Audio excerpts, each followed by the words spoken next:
Hindi class में स्वागत है। और आज हिंदी क्लास का 18 चैप्टर पढ़ाया जा रहा है और 18 चैप्टर में है बाल लीला।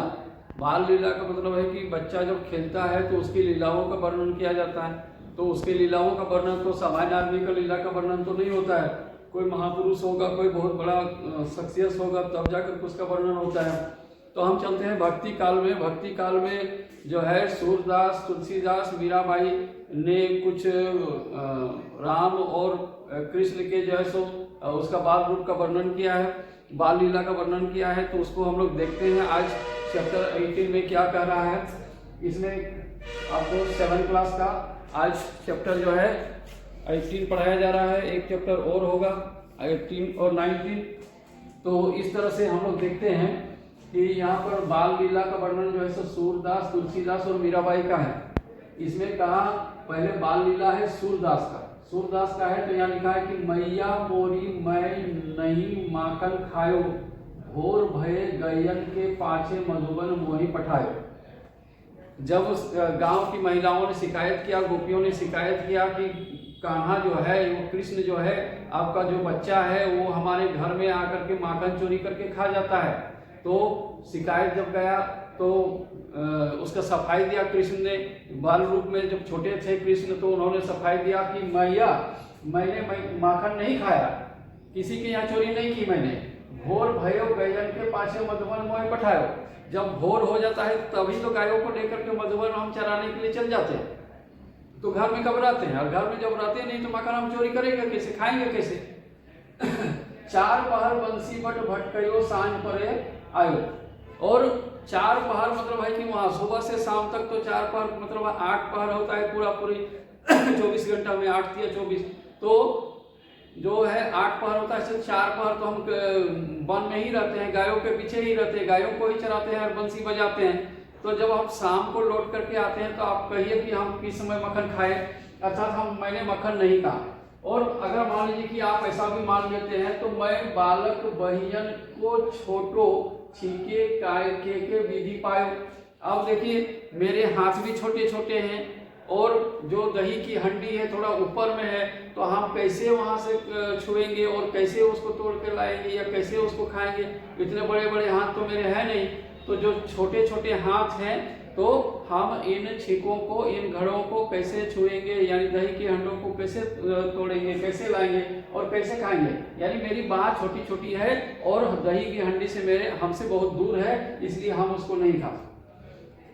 कहता है ग्वाल बाल सब बैर पड़े हैं, बरबस मुख लपटायो। और ग्वाल बाल जितने हैं सब मेरे दुश्मन हैं, सब मेरे शत्रु हैं। वे लोग क्या करते हैं कि जबरदस्ती मुंह में लपेट देते हैं, लटपटा देते हैं और कह देते हैं कि इन्होंने मक्खन खाया।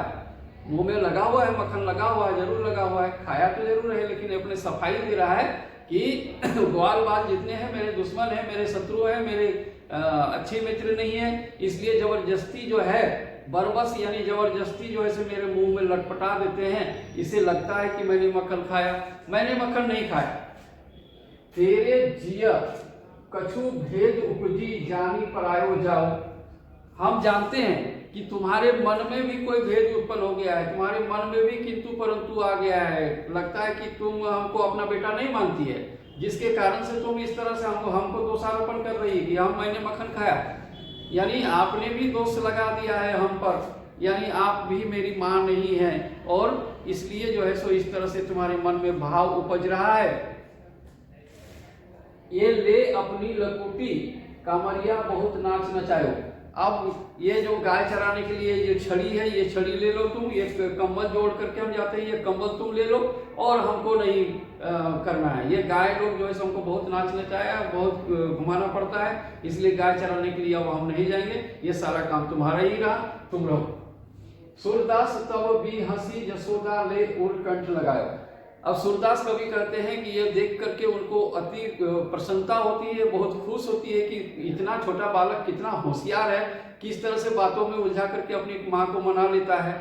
और उसकी माँ जो है सो हंस करके उसको हृदय से लगा करके कंठ से वो चुमने लगती है और हृदय से लगा लेती है।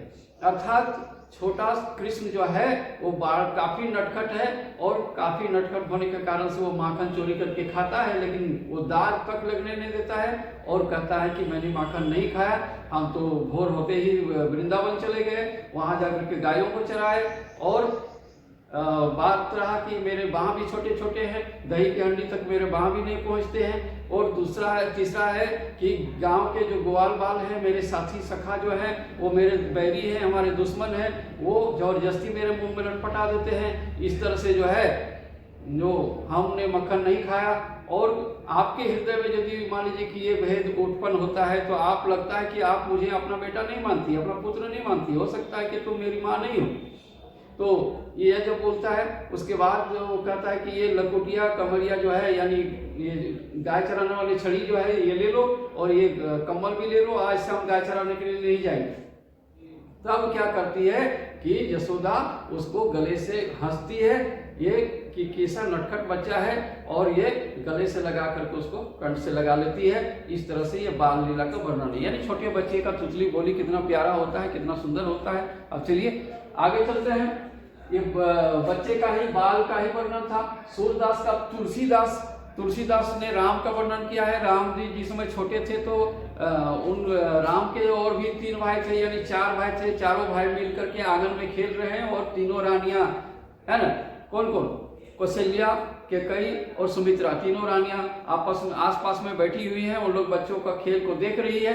अब यहाँ पर शुरू होता है किस तरह से राम और चारों भाइयों का खेल। कबहू शशि मांगत आरी करे, कबहू प्रतिबिंब निहारी डरे, है ना।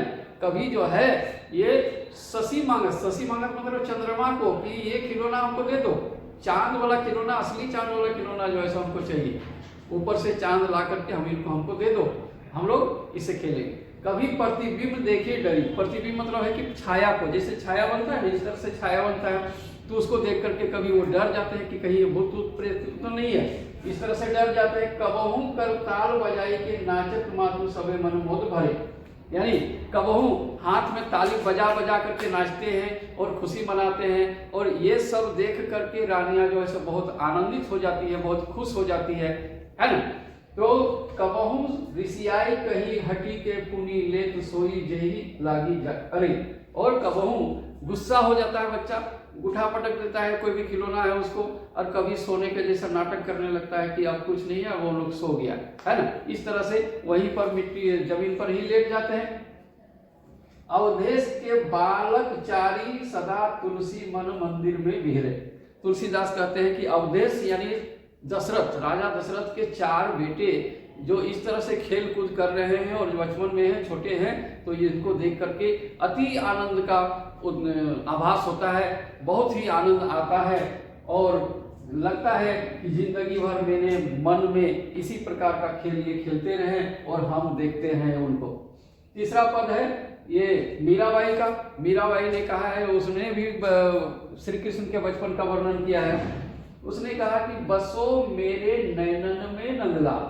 ये श्री कृष्ण का जो छोटा रूप है, जैसे सूरदास का भी पढ़े कि वो छोटे हैं, लाठी लेकर के गायों को चराने जाते हैं, माखन चोरी करते हैं और सारा, तो उस तरह से मीराबाई कहती है कि बसो मेरे नैनन में नंदलाल, यानी मेरे आंखों में बस जाओ, हे नंदलाल मेरे आंखों में बस जाओ।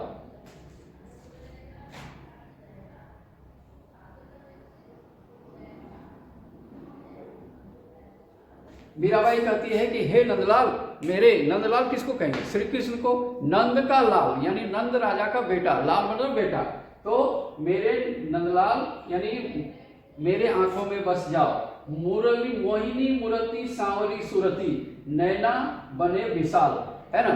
इस तरह से आपका चेहरा जो है वो मोह लेने वाली है, और सांवरी सुरती है यानी सांवले रंग के हैं, और नैना बने विशाल, उनके आंख बड़े बड़े हैं। श्री कृष्ण कैसे हैं, उनका जो है सूरत जो है मोहने वाला है, इसलिए उसका एक नाम मोहन भी है।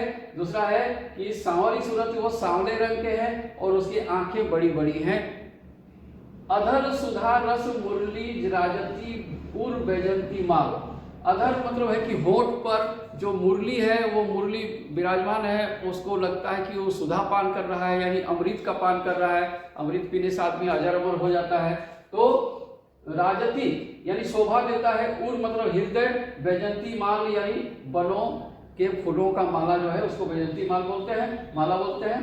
क्षुद्र घंटिका, घंटिका कटी तट शोभित नुपुर शबद रसाल, यानी क्षुद्र मतलब छोटी छोटी घंटियां कमर में, जो मान लीजिए कि इस तरह से कमर में करधनी पर बांध दिया जाता है, और वो छोटे छोटे जो बच्चा जिधर भी जाता है घुंघरू बजते हैं। बच्चों को घुंघरू इसलिए पहना दिया जाता है कि बच्चा किधर जा रहा है, न जा रहा है तो उसकी आवाज़ सुनाई दे। ऐसा नहीं हो कि बच्चा कहाँ चला गया, गुम हो गया और पता ही नहीं चला, कहीं गड्ढे में गिर गया, कहीं ऊपर चढ़ गया, कहीं बाहर तरफ निकल गया। इसलिए बच्चे के कमर में घुंघरू बांध दिया जाता है, जैसे वो पता चले कि वो कहाँ कहाँ जा रहा है। और उसके हृदय पर जो है सो बनों का फूलों का माला सजा हुआ है, और कमर में है कि छोटी छोटी घुंघरुओं का जो है वो नुपुर का है ना शब्द सुनाई देता है, आवाज सुनाई देता है। नुपुर मतलब छोटे छोटे घुंघरू होता है। मीरा के प्रभु संतन सुखदाई भगत बछल गोपाल। मीराबाई कहते हैं कि संतनों के लिए ये चेहरा जो है, ये सूरत जो है संतनों के लिए सुखदाई यानी सुख देने वाला है। और भगत बछल गोपाल, भगत का मतलब होता है भक्ति, भगत यानी जो भक्त होता है उसको, और बछल गोपाल मतलब है कि श्री कृष्ण का उसका जो है चेहरा उस पर बस जाए।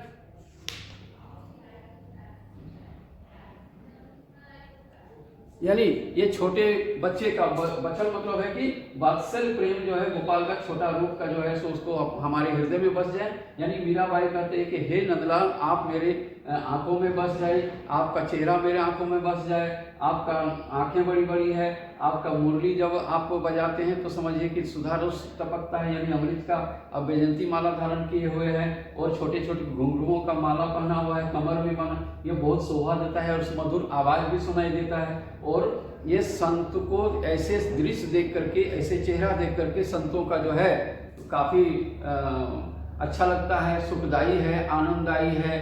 तो इस तरह से वात्सल्य प्रेम हम पर बरसाते रहिए, हम धन्य हो जाएंगे प्रभु, है ना। तो इस तरह से जो है इनका वर्णन किया गया है। यानी आज हम बाल लीला का वर्णन पढ़े, और बाल लीला का मतलब छोटा बच्चा जिस समय खेलता है उस समय वर्णन होता है, उसका वर्णन किया है सूरदास ने, तुलसीदास ने और मीराबाई ने। सूरदास को वात्सल्य प्रेम का सूरज कहा जाता है, और तुलसीदास को चांद कहा जाता है, और ये जो है सो तारे समझ गए है। तो बड़े बड़े हस्ती हैं ये लोग जो इस तरह से बाल लीला का वर्णन करते हैं। आज के लिए बस इतना ही। अब इसका प्रश्न उत्तर लिखा दिया जाएगा, और संजोग लगे ईश्वर करे कि आप स्कूल पर आए तो और अच्छे ढंग से पढ़ा देंगे। धन्यवाद।